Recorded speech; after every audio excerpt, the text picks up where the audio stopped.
আমি এখন দাবি নম্বর 26 উত্থাপনের জন্য মাননীয় সমাজ কল্যাণ মন্ত্রী ডাক্তার দীপুমণিকে আহ্বান জানাচ্ছি। ধন্যবাদ মাননীয় স্পিকার। আমি ডাক্তার দীপুমণি সমাজ কল্যাণ মন্ত্রী প্রস্তাব করছি যে সমাজ কল্যাণ মন্ত্রণালয় খাতে 2025 সালের 30 জুন তারিখের সমাপ্য অর্থ বৎসরের প্রয়োজনীয় সাকুল্য পরিচালন ও উন্নয়ন ব্যয় নির্বাহকল্পে মহামান্য রাষ্ট্রপতিকে অনধিক 12,869 কোটি 40 লক্ষ টাকা মঞ্জুর করা হোক। ধন্যবাদ মাননীয় স্পিকার। ধন্যবাদ মাননীয় মন্ত্রী। মাননীয় সদস্যবৃন্দ, এই দাবির উপর আলোচনা করার ব্যাপারে নোটিশদাতা মাননীয় সদস্যগণ সম্মত হয়েছেন। দাবি নম্বর 26-এর উপর 6 জন মাননীয় সংসদ সদস্য ছাঁটাই প্রস্তাব দিয়েছেন। আমি এখন তাদেরকে তাদের ছাঁটাই প্রস্তাবগুলো উত্থাপন ও তার পক্ষে 1 মিনিট করে বক্তব্য রাখার আহ্বান জানাচ্ছি। মাননীয় সদস্য জনাব মোহাম্মদ হামিদুল হক খন্দকার, কুড়িগ্রাম 2। মাননীয় স্পিকার, আপনাকে ধন্যবাদ। সমাজ কল্যাণ মন্ত্রণালয়ের ভীষণ হচ্ছে উন্নত জীবন, যত্নশীল জীবন তথা সমাজের সুরক্ষা, ক্ষমতায়ন, উন্নয়নের মাধ্যমে দরিদ্র ও অসহায় জনগোষ্ঠী ও প্রতিবন্ধী ব্যক্তিদের উন্নত জীবন প্রস্তুত করা। মাননীয় স্পিকার, আমি 2001 থেকে 2005 জোট সরকার আমলে দেখছিলাম, জোট সরকারের জামায়াত আলী সরকার ছিল, সমাজ কল্যাণ মন্ত্রী তারা নিয়েছিল। কারণ সমাজ কল্যাণ মন্ত্রীর মাধ্যমে তারা রুট লেভেলে যেতে পারে, রুট লেভেলে লোকের সঙ্গে সমাজ সেবা দিতে পারে, তাদের সংগঠনগুলো শক্তিশালী করতে পারছে তারা। আমি আশা রাখি, আমি আমার সমাজ কল্যাণ মন্ত্রীকে বলবো যে আমাদের যে মাধ্যমে আমাদের যে রুট লেভেলের যে কমিটি লেভেল লোকজন আছে, গ্রাম্য আছে, ওয়ার্ড লেভেল আছে, ইউনিয়ন লেভেলের কমিটির মাধ্যমে আমাদের এই কাজগুলো যদি আমরা পরিচালনা করতে পারি, আমাদের 1 মিনিট, আমাদেরও সংগঠনের আওয়ামী লীগের সংগঠনটাও শক্তিশালী হবে এবং মানুষের কাছে সুনাম অর্জন করতে পারবে, এই আশা রাখি। আমি আর বক্তব্য শেষ করছি। প্রত্যেকটি 1 টাকা হ্রাস করার জন্য আমি দাবি জানাচ্ছি মাননীয় মন্ত্রী। ধন্যবাদ মাননীয় সদস্য। মাননীয় সদস্য জনাব মোহাম্মদ মুজিবুল হক, কিশোরগঞ্জ 3 অনুপস্থিত। মাননীয় সদস্য জনাব পঙ্কজ নাথ, বরিশাল 4। 1 মিনিট। আপনাকে ধন্যবাদ। মাননীয় স্পিকার, একটু সময় আগে চেয়ে নিয়েছি, জোবরা গ্রামে যাবো, তো সেই জন্য একটু মাইকটা বন্ধ করেন না, একটু জোবরা গ্রামে যাওয়ার জন্য সময় রাখবেন মাননীয় স্পিকার। ধন্যবাদ। মাননীয় স্পিকার, সমাজ কল্যাণ মন্ত্রণালয়ের মাননীয় মন্ত্রী, শ্রদ্ধা রেখেই বলি,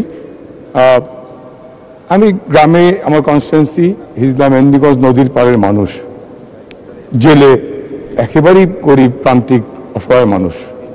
আমাদের সমাজে সাধারণত মেয়েদের, যদিও আমরা বলি 18 বছরের আগে বিয়ে দেওয়া নিষেধ, কিন্তু গ্রামে হয়ে যায়।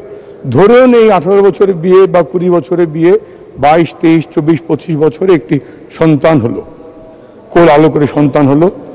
দরিদ্র জেলেটা সমুদ্রে মাছ ধরতে গেল বা মেঘনা নদী পার হয়ে ভোলার উপকূলে মাছ ধরতে গেল। প্রতি বছরই এই ঘূর্ণিঝড়, জলোচ্ছ্বাস, বন্যায় অথবা প্রাকৃতিক দুর্যোগে অথবা বজ্রপাতে কেউ না কেউ মারা যাচ্ছে।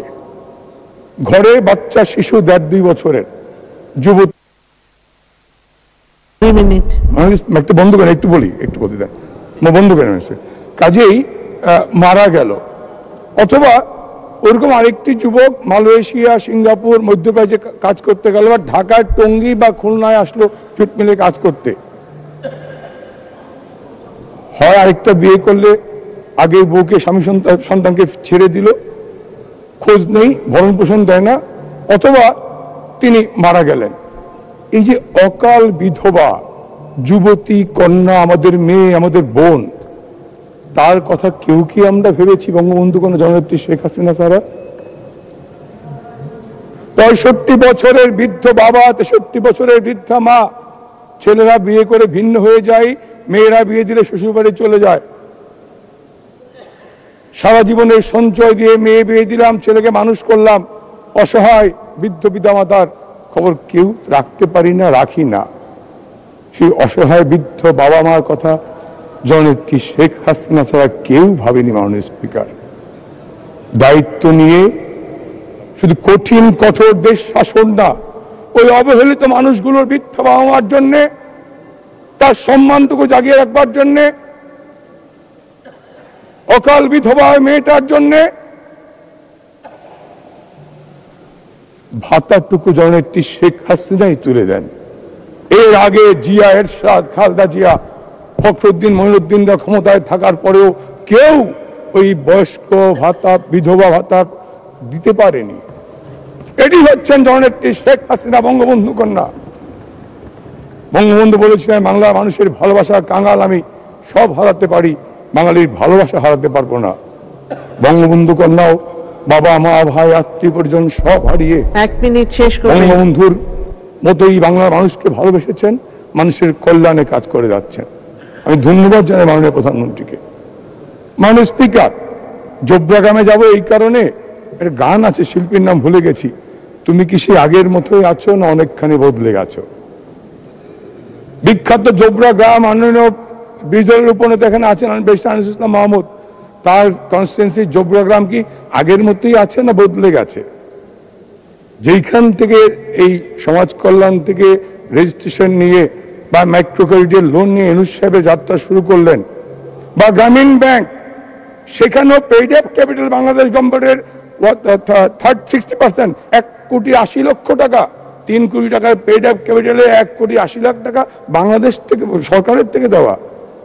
98 বন্যায় বঙ্গবন্ধু কন্যা মাননীয় সংসদ নেতা, তিনি কত শত কোটি টাকা দিয়েছিলেন মাইক্রো ক্রেডিটের জন্য ইউনূসকে। আমি 400 কোটি। সেই লভ্যাংশ দিয়ে প্যাকেজেস লিমিটেড, গ্রামীণ টেলিকম, গ্রামীণ ফোনের লাইসেন্স কিন্তু বঙ্গবন্ধু কন্যাই দিয়েছিলেন। ক্ষুদ্র ঋণের নামে গরিব মানুষের কাছ থেকে কাগজে কলমে বলছেন 12.5%, 10,000 টাকায় প্রতি সপ্তাহে 250 টাকা, প্রথম দিন প্রথম কিস্তি 250 টাকা, শেষ কিস্তি 250 টাকা, 4 বার মাল্টিপ্লাই করেন কত পার্সেন্ট সুদ আসে। আর আপনি প্যাকেজেস লিমিটেডে লোন নিলেন 5% ইন্টারেস্টে, ইউনূস সাহেবের পারিবারিক প্রতিষ্ঠান। আপনি গ্রামীণ টেলিকমে লোন নিলেন গ্রামীণ ব্যাংক থেকে 35%, 5%, লেস দেন 5% ইন্টারেস্টে। আমাদের কথা হচ্ছে, মাননীয় বিজয়ের উপনেতা বলতে পারবেন জোবরাগ্রাম কি আগের মতোই আছে না বদলে গেছে? এতই যদি মাইক্রো ক্রেডিট সফল হতো, গরিবের রক্ত চোষা পয়সা নিয়ে গ্রামীণ টেলিকম প্যাকেজেস লিমিটে হাজার হাজার কোটি টাকা বিদেশে পাচার করা, বিদেশিদের লবিং এর টাকা দেওয়া। সমাজ কল্যাণ মন্ত্রীর কাছে আমার বিনীত অনুরোধ, যে এই এনজিও গুলো, আমার পূর্ববর্তী বক্তা বলেছেন, ব্যাঙের ছাতার মতো জামাত, বিএনপি, উগ্র সাম্প্রদায়িক প্রতিক্রিয়াশীল শক্তির যে লাইসেন্স গুলো আছে এনজিওর, সেগুলো তদন্ত করে বন্ধ করা হোক।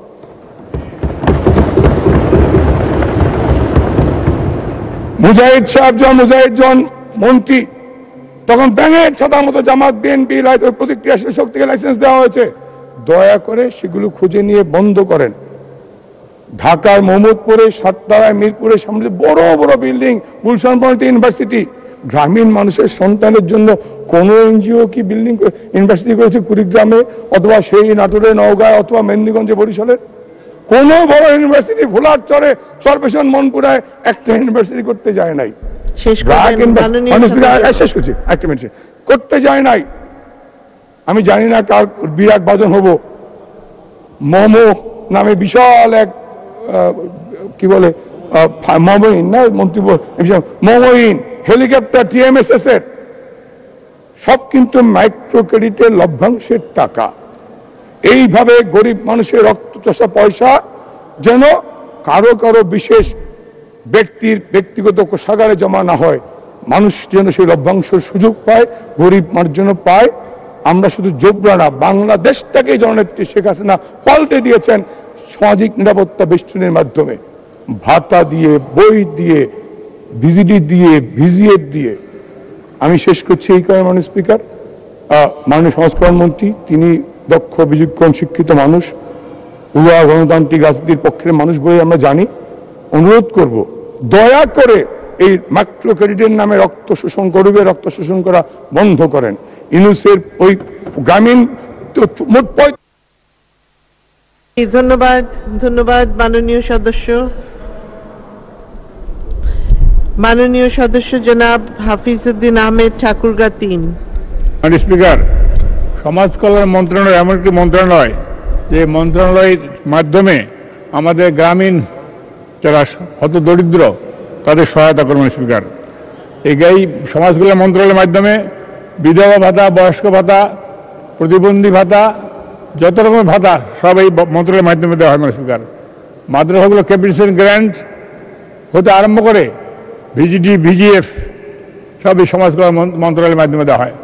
দুঃখের বিষয় মানুষ স্পিকার, ইনাদের যে জনবল উপজেলা লেভেলে এত নগণ্য, এত কাজ করা তাদের পক্ষে অনেক সময় অসম্ভব হয়ে যাবে স্পিকার।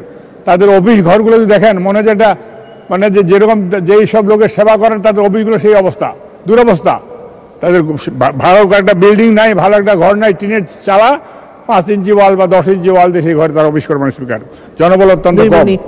সেই জন্যই আজকে যে বয়স্ক ভাতা, বিধবা ভাতা, প্রতিবন্ধী ভাতা যে ভাতাগুলো দেওয়া হয় এটা অতি নগণ্য স্পিকার। 500-600 টাকা, 500-600 টাকা কী হয় স্পিকার? তাও আবার মাসে মাস যায় না, 6 মাস, 9 মাস, 1 বছর পরে যায়। ক্যাপিটেশন গ্র্যান্ট 6 মাস পরে যায়। এর মধ্যে মাদ্রাসার ছাত্র যারা লেখাপড়া করে তারা লোন করে হোক, কর্জ করে হোক, বিভিন্ন খাত থেকে ধার বাকি নিয়ে তারা ছেলেমেয়েদের খাওয়ায়, পরে এই টাকা তাদের শোধ করতে হয়। আমার প্রস্তাব হলো এই যে ভাতা দিচ্ছেন 500-600 টাকা যাদেরকে, এটা বৃদ্ধি করেন। দ্রব্যমূল্য বেড়ে গেছে, জিনিসের দাম বেড়ে গেছে, ট্যাক্স বৃদ্ধি করলেন, এদের ভাতাটা বাড়ান। এদের ভাতা 600 টাকা আছে, এটা কমসে কম 1000 টাকা করার প্রস্তাব করছি স্পিকার, অনেক টাকা। পাশাপাশি এই জনবল নাই, সেই জনবল দেওয়ার প্রস্তাব করছি। সবচেয়ে দুঃখের কথা স্পিকার, আজকে যারা নিম্ন শ্রেণী যারা তারা বিভিন্ন ভাতা পায়, সুযোগ পায়। উচ্চ শ্রেণী যারা তারা ক্রয় করতে পারে, মধ্যবিত্ত যারা আমাদের মতো স্পিকার, তারা না পারে মাটি কাটতে, না পারে আপনার রিক্সা চালাইতে, না পারে দোকানে কোনো কর্মচারী হিসেবে থাকতে, এদের কোনো ভাতার ব্যবস্থা স্পিকার। আমার মনে হয় এই মধ্যবিত্তদের মধ্যেও একটা ভাতা চালু করার আমি প্রস্তাব করছি আজকে এই বাজেটের মধ্যে স্পিকার। আমার কথা হলো আজকে সমাজ কল্যাণ মন্ত্রণালয় যেভাবে এনজিওগুলোর কথা বললেন একটু আগে, এনজিওগুলো কি করে? প্রত্যেকটি এনজিও ক্রেডিট ব্যবসা করে স্পিকার। এইটা হল প্রথম টার্গেট। অন্যগুলো হলো শো। আসল ব্যবসা এই যে আপনার ক্রেডিট ব্যবসা, মাইক্রো ক্রেডিট, এই ক্রেডিট ব্যবসাটা হলো তার মূল, এবং এইটাই তারা গাড়ি বাড়ি হাঁকায় স্পিকার। আর বাইরের থেকে যে সাহায্য যেটা পায় তারা কীভাবে ব্যয় করে সেটা তারাই জানে এবং সমাজ কল্যাণ মন্ত্রণালয় জানে। সেই জন্য আমি বলতে চাচ্ছি আমার স্বচ্ছতা, জবাবদিহিতা নিশ্চিত করতে হলে এই মধ্যবিত্ত শ্রেণীকে আমাদের একটা ভাতার ব্যবস্থা করতে হবে। পাশাপাশি বয়স্ক ভাতা, বিধবা ভাতা, প্রতিবন্ধী ভাতা এটা বৃদ্ধি করবার প্রস্তাব করছি স্পিকার। আপনাকে ধন্যবাদ। ধন্যবাদ মাননীয় সদস্য। মাননীয় সদস্য জনাব মোহাম্মদ নাসির শাহরিয়ার জাহেদি, ঝিনাইদহ 2। 1 মিনিট। আপনাকে ধন্যবাদ মাননীয় স্পিকার। আমি সমাজ কল্যাণ মন্ত্রণালয় সংক্রান্ত অর্থনৈতিক কোড ৩২৫৭ অনুযায়ী একটি মিতব্যয় ছাঁটাই প্রস্তাব এনেছি। আমি মিতব্যয় শব্দটা ব্যবহার করছি এই জন্য মাননীয় স্পিকার, সমাজ কল্যাণ দপ্তরের আমাদের আগের পূর্ববর্তী বক্তা মাননীয় সংসদ সদস্যগণ বলেছেন এখানে আমাদের বরাদ্দ বাড়াতে হবে। সোশ্যাল সেফটি নেটে আমাদের আরও বরাদ্দ বাড়ানোর প্রয়োজন, কারণ প্রান্তিক জনগোষ্ঠী এটা দ্বারা উপকৃত হচ্ছে এবং এই উপকারটাকে আরও আমাদের বাড়িয়ে তুলতে হবে।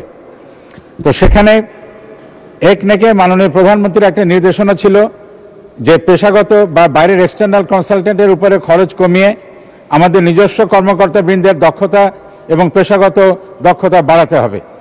আমি মনে করি এখানে এই পেশাগত সেবা বা বাইরের কনসালটেন্টদের জন্য যে বরাদ্দ রাখা হয়েছে 2 মিনিট, সেখান থেকে এই যে মাননীয় প্রধানমন্ত্রী একনেকে যে নির্দেশনা দিয়েছিলেন আমাদের নিজস্ব কর্মকর্তাবৃন্দের দক্ষতা বাড়ানোর জন্যে, সেই মেসেজটা সবখানে দেওয়ার জন্যে প্রতীকীভাবে হলেও এখানে অন্তত 1000 টাকা ছাঁটাই করা হোক, আমি এই প্রস্তাবটা বিবেচনার জন্য পেশ করছি।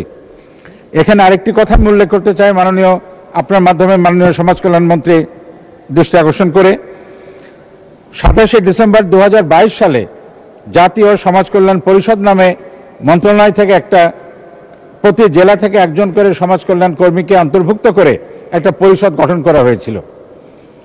আমার ঝিনাইদহ জেলা থেকে, আমি তখন সংসদ সদস্য ছিলাম না, একজন সমাজ কল্যাণ কর্মী হিসেবে সম্ভবত আমাকে ওই পরিষদে একজন সদস্য করা হয়। কিন্তু পরিতাপের বিষয় হলো এই 22শে ডিসেম্বর এরপরে একটা চিঠি পেয়েছিলাম, এরপরে কোনো সভা হয়নি, কোনো ডাকা হয়নি, সে পরিষদ এখনো আছে কিনা বা সেই পরিষদের কি কার্যক্রম আমরা জানি না। আমি মনে করি মন্ত্রণালয়ের এটা ছিল অত্যন্ত ভালো উদ্যোগ এর ফলে প্রত্যেকটা জেলা থেকে পরিষদে যদি নিয়মিত সভা বসে, প্রত্যেকটা জেলা থেকে আমরা প্রান্তিক অঞ্চলের মানুষের সুখ দুঃখ সম্বন্ধে, প্রান্তিক অঞ্চলে যে এনজিওগুলো যে রেকলেসভাবে যে মাইক্রো ক্রেডিটের নামে ছোট ছোট এনজিও কিন্তু আমাদের এই ছিন্নমূল পরিবারগুলোকে একদম শোষণ করে যাচ্ছে, এসব নানান ইস্যু তখন আমরা মন্ত্রণালয়ে আমরা আনতে পারি, মাননীয় মন্ত্রীর দৃষ্টিগোচর করতে পারি, এটা নিয়ে খোলামেলা আলোচনা হতে পারে। তা আমি মনে করি এই জাতীয় সমাজ কল্যাণ পরিষদকে কার্যকর করাটা খুবই উপকারী হবে। আমি আপনার মাধ্যমে মাননীয় মন্ত্রীর এ বিষয়ে সদয় দৃষ্টি আকর্ষণ করছি। তো আশা করি আমার উত্থাপিত মিতব্যয়ী প্রস্তাব মাননীয় অর্থমন্ত্রী গ্রহণ করবেন, যাতে সকল মন্ত্রণালয়ে আমাদের এক্সটার্নাল কনসালটেন্টের বদলে আমাদের সরকারি কর্মকর্তাবৃন্দের নিজেদের দক্ষতা বাড়ানোর পিছনে আমরা আরো বেশি ব্যয় করতে পারি। আপনাকে ধন্যবাদ মাননীয় স্পিকার। ধন্যবাদ মাননীয় সদস্য জনাব মোহাম্মদ আবুল কালাম, নাটোর 1। মাননীয় স্পিকার, আপনাকে ধন্যবাদ। মাননীয় স্পিকার, এবারে আমাদের নাটোরের নারদ নদী এবং বড়াল খনন করতে 108 কোটি টাকা বরাদ্দ দিয়েছেন। আমাদের বড়াল খনন করবে 108 কোটি টাকা, কিন্তু বড়ালের সম্মুখে চারঘাটে ব্রিজ, যেখানে পানি আসে না, তাহলে ব্রিজটাকে উঠাই দিতে হবে। ব্রিজটা ওরাই উঠাই দিয়ে ওখানে আগে একটা ব্রিজ করতে হবে, সুইচ গেটটা উঠাই দিতে হবে। এই যে 4টা জেলা, 8টি উপজেলার, এই আমাদের লালপুর, বাগাতিপাড়া, গুরুদাসপুর, বড়াইগ্রাম, চাটমোহর, ভাঙ্গুড়া, এই যে বিধৌত যে বড়াল নদী, এই বড়াল নদী খননের জন্য কোনো উপকারে আমাদের আসবে না যদি না এই বড়ালের যে সুইচ গেট এটা উঠাই দেওয়া না হয়। মাননীয় স্পিকার, এই সমাজ কল্যাণ মন্ত্রণালয় আমাদের জাতির পিতা বঙ্গবন্ধুর কন্যার হাতের একটি ছোঁয়া সারা বাংলাদেশের মানুষের জন্য ভাগ্য উন্নয়নের একটা প্রতীক হিসেবে আমাদের দাঁড়িয়ে করে দিয়েছেন। সমাজ কল্যাণ মন্ত্রণালয় সারা বাংলাদেশে গ্রাম বাংলার দুঃখী মেহনতি মানুষের একটা সুবিধা, বঞ্চিত মানুষের সুবিধা দেওয়ার সুযোগ সৃষ্টি করেছেন এই সমাজ কল্যাণ মন্ত্রণালয়। আর এই সমাজ কল্যাণ মন্ত্রণালয়ের মধ্য দিয়ে বঙ্গবন্ধুর কন্যা মানুষের কাছে প্রিয় নেত্রী হিসেবে প্রতিষ্ঠিত। যেমন যে সন্তান মাকে মা বলে না, যখন 6 মাস পর 2000 টাকা আসলে করে নিয়ে যায়, তখন ওই সন্তান, মা আমার ওই 2000 টাকা খুব দরকার, দেও তো মা, তখন ওই ছেলের পুর মায়ের দরদ, তখন টাকাটা কিন্তু দিয়ে দেয় মাননীয় স্পিকার। এইভাবে সমস্ত মানুষকে এই 15টি বছরে, 96 সালে পরে এই 2008 থেকে 15 বছর এটা করে দিয়ে যাচ্ছেন।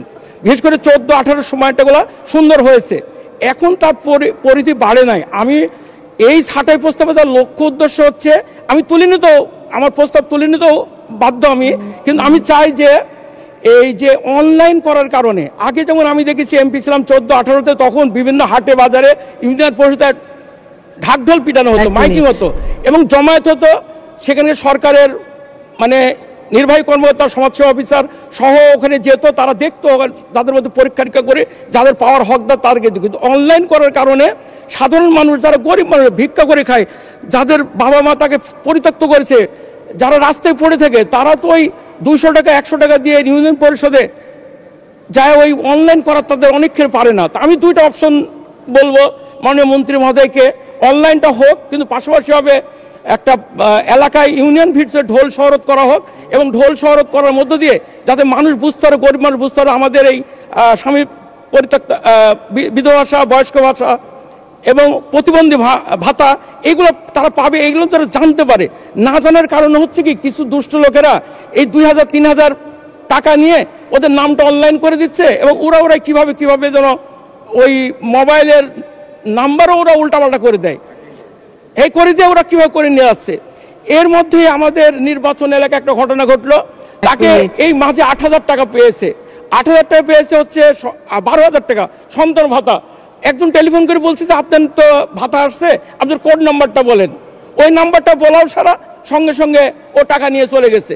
আমার কাছে বললো, আমি জিডি করালাম এবং সেটা ও 25 এবং চেষ্টা করে যাচ্ছেন।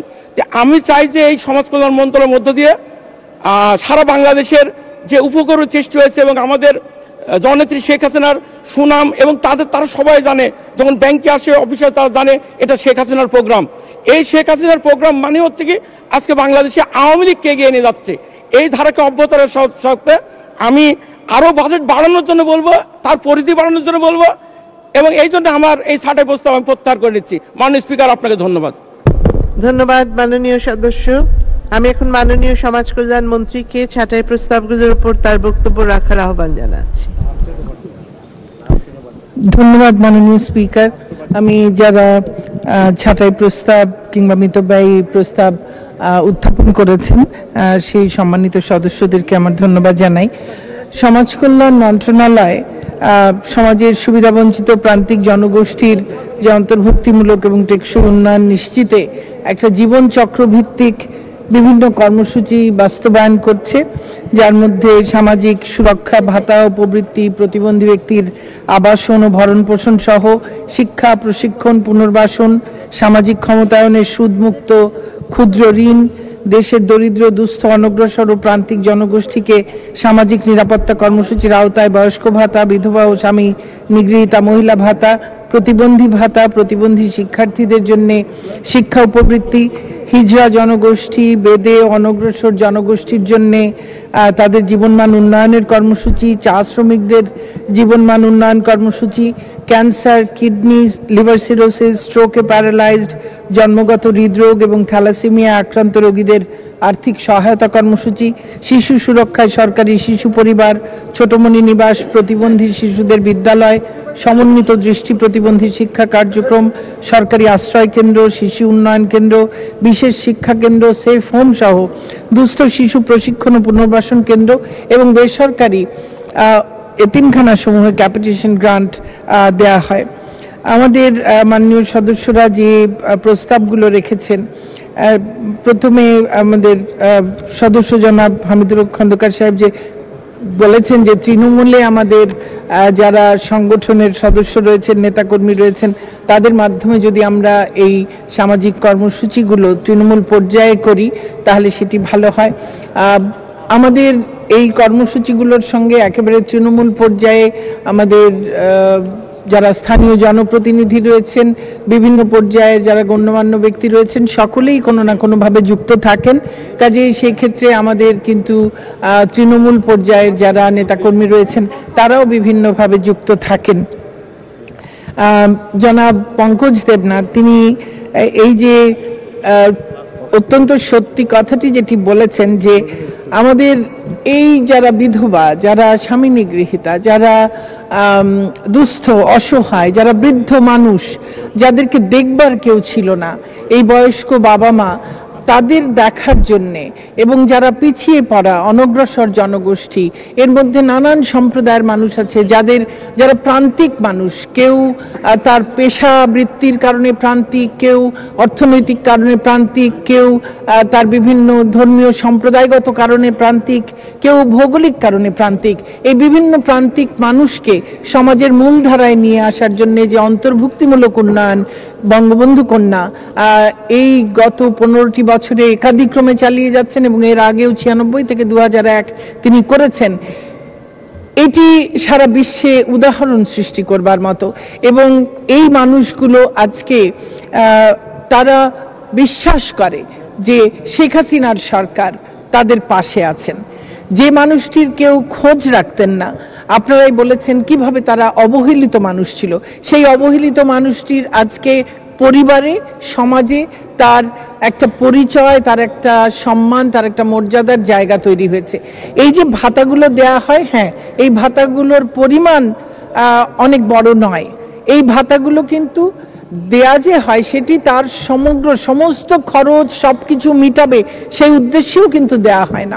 এটা দেয়া হয় তাকে তার পাশে দাঁড়ানো, তাকে কিছুটা সহায়তা করা, এবং পরিবারের সমাজে তিনি যে একজন ব্যক্তি, তার যে সেখানে প্রয়োজন রয়েছে, তার যে একটা সম্মান মর্যাদার জায়গা রয়েছে, সেটুকু বলবার জন্য। এবং রাষ্ট্র তার পাশে আছে, তার নাগরিকের পাশে আছে। সে যখনই কোনো অসহায়ত্বের মধ্যে আছে তখন রাষ্ট্র তার পাশে আছে। বঙ্গবন্ধু কন্যা সেই কথাটি বলবার জন্য এই ভাতা দেন। সেই জন্যে এবং মনে করা হয় যে এরা অন্যান্য আরো ভাবে যারা একেবারেই কাজ করতে সক্ষম নন, অবশ্যই তাদের পরিবার এবং সমাজ তাদের পাশে, সরকার যেমন আছে পাশে থাকবে। আর যারা কাজ করতে সক্ষম কিছুটা, তারা নিজেরা কিছুটা কাজ করে এই বাকি অর্থের যোগান তারা করবেন, তাদের জীবন নির্বাহ করবেন। যদি পুরো টাকাই সরকার দিয়ে দেয় তাহলে তো একজন মানুষের তার কর্মক্ষমতা সমস্ত কিছুই কিন্তু রহিত হয়ে যাবে। কোনো সরকার, কোনো দেশ সেইভাবে তো আসলে চলতে পারে না। এই যে অবহেলিত মানুষদের কথা, সেই 96 সালে দায়িত্ব গ্রহণ করবার পরেই বঙ্গবন্ধু কন্যা এই ভাতাগুলোর একে একে প্রচলন করেছিলেন, সেগুলো এখনো চলছে এবং ধাপে ধাপে এগুলোর যেমন ভাতার পরিমাণও বৃদ্ধি পেয়েছে, তেমনি ভাতাভোগী উপকারভোগীর সংখ্যাও প্রসারিত হয়েছে। এবছরও আমরা আমাদের বাজেটে এই ভাতাভোগীর সংখ্যা বেশ খানিকটা আমরা বৃদ্ধি করতে পেরেছি, যদিও ভাতার পরিমাণ আমরা বৃদ্ধি করিনি। এই কথাগুলো বলতে গিয়ে যে কোভিডের সময় পরিমাণও বাড়ানো হয়েছিল এবং একইভাবে অসহায় পরিবারদেরকে প্রণোদনা দিয়েছিলেন মাননীয় প্রধানমন্ত্রী বঙ্গবন্ধু কন্যা শেখ হাসিনা। আর আমরা দেখি যে আমরা বঙ্গবন্ধুরও সারা জীবনই তিনি এই অসহায় দুস্থ মানুষদের কথা ভেবেছেন এবং আওয়ামী লীগের একেবারে প্রথম ইশতেহার থেকে শুরু করে আওয়ামী লীগের প্রতিটি ইশতেহারে এই গত 75 বছরে আমরা কিন্তু দেখব এই অসহায় জনগোষ্ঠী, পিছিয়ে পড়া জনগোষ্ঠী, তাদেরকে উন্নয়নের মূলধারায় নিয়ে আসবার জন্য সবসময় এই আওয়ামী লীগ কাজ করেছে। আশ্রয়ন তার একটি বড় প্রমাণ। কোনো মানুষই গৃহহীন থাকবে না এই প্রত্যয় ব্যক্ত করে বঙ্গবন্ধু কন্যা এই মুজিব বর্ষে সারা দেশে খুঁজে খুঁজে, প্রতিটি গ্রামে গ্রামে খুঁজে খুঁজে তালিকা করে গৃহহীন মানুষকে একে একে ঘর করে দিচ্ছেন। কমিউনিটি ক্লিনিকের মাধ্যমে আমাদের যারা চিকিৎসা বঞ্চিত ছিল, বিশেষ করে নারীরা, একেবারে তার সন্তানের বা স্বামীর বা অন্য কারো অসুস্থতা হলে চিকিৎসকের কাছে যেতেন, নিজের চিকিৎসার জন্য কোনোদিন যেতেন না। তিনি ভাবতেন আমি নারী, আমি অসুস্থ থাকবো, চিকিৎসা হবে না, এটাই আমার নিয়তি।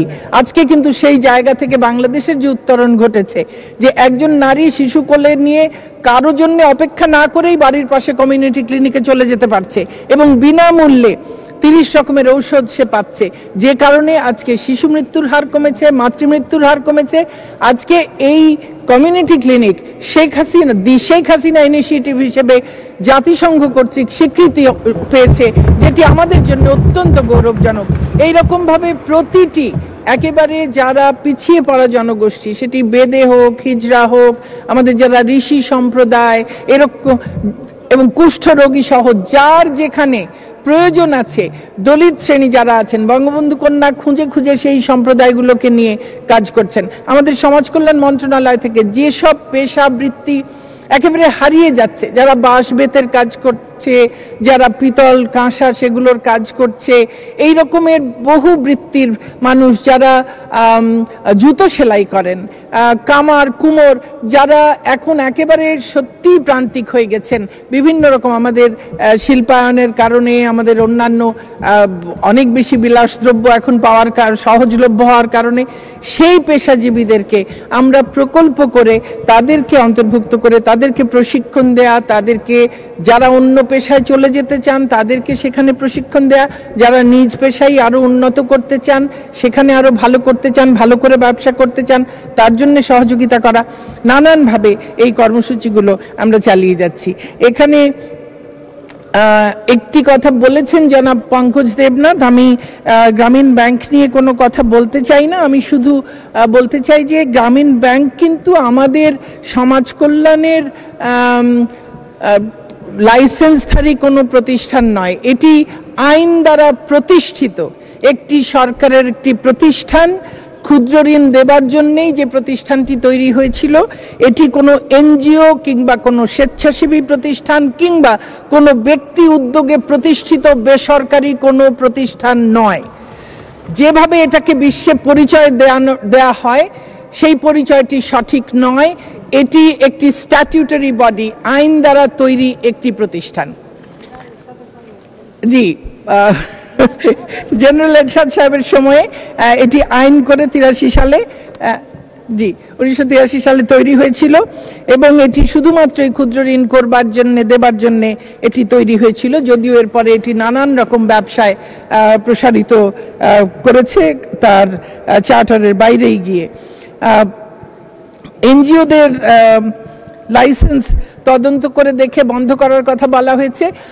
যেখানেই কোনো অভিযোগ আছে সেখানেই আমি মাননীয় সংসদ সদস্যদের প্রতি আহ্বান জানাবো, জি যেখানেই কোনো আমাদের সমাজ কল্যাণের যেই লাইসেন্স আমরা দিয়ে থাকি, যে নিবন্ধন আমরা দিয়ে থাকি, সেই নিবন্ধনধারী কেউ যদি নিবন্ধনের বাইরে কোনো বেআইনি কাজ করেন, আপনাদের কাছে কোনো তথ্য থাকে আমাদেরকে জানাবেন, আমরা তদন্ত করে অবশ্যই ব্যবস্থা নেব।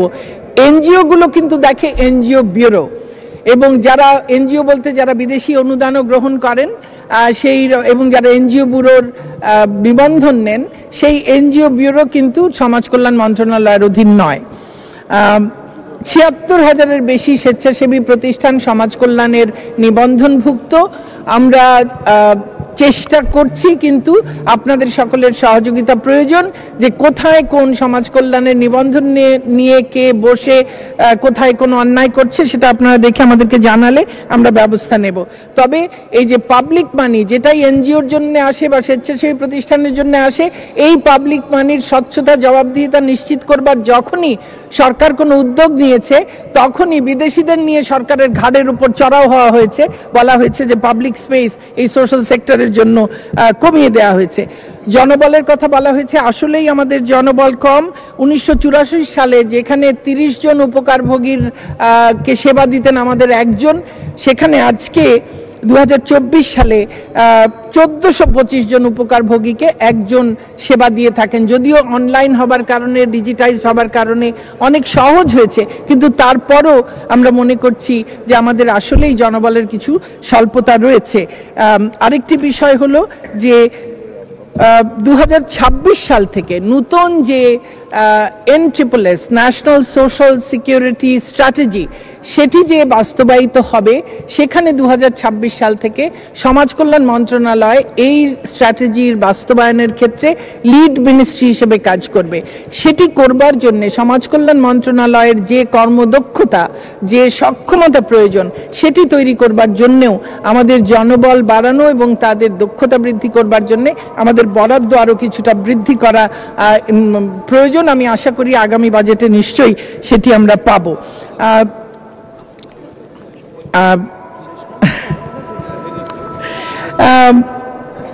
সমাজ কল্যাণ পরিষদের নিয়মিত মিটিং হওয়ার কথা, আমি খোঁজ নেব যে আপনার জেলায় কেন সেটি 6 মাসে হয়নি, সেটি দেখব। আর নদী খনন এবং স্লুইস গেট নির্মাণ, এটি বোধহয় পানি সম্পদ মন্ত্রণালয়ের বিষয়, এটি কেন উত্থাপিত হলো জানি না। তবে এটি ঠিক অতি সম্প্রতি যে ভাতার ক্ষেত্রে পিন জালিয়াতি, এটি বৃদ্ধি পেয়েছে। আমরা যে মোবাইল ফাইন্যান্সিয়াল সার্ভিসগুলো আমাদের সঙ্গে কাজ করে, তাদেরকে নিয়ে আমরা বসছি, আমরা আলোচনা করছি যে কিভাবে তারা আরো অধিক জনসচেতনতা তৈরি করার মাধ্যমে এই প্রতারণা বন্ধ করতে পারে। আর বৃদ্ধরা যেন শুধুমাত্র অনলাইনে মোবাইলের মাধ্যমেই নয়, তারা কিন্তু পোস্টাল সার্ভিসে, পোস্ট অফিসের মাধ্যমেও তাদের টাকা পেতে পারেন। এবং জননেত্রী শেখ হাসিনার কারণে আজকে দেশের 8,000-এর বেশি পোস্ট অফিস, তারা কিন্তু এই ব্যাংকের মতো কাজ করছে এবং মানুষ সেই সুবিধাগুলো পাচ্ছে এই ডিজিটাইজ পুরো পোস্ট অফিসগুলোর মধ্য দিয়ে। তো আমি এই ছাঁটাই প্রস্তাবগুলো বা মিতব্যয় প্রস্তাব সেটি গ্রহণ করতে পারছি না।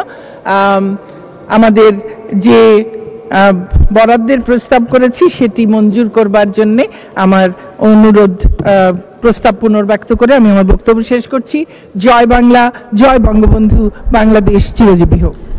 ধন্যবাদ মাননীয় মন্ত্রী।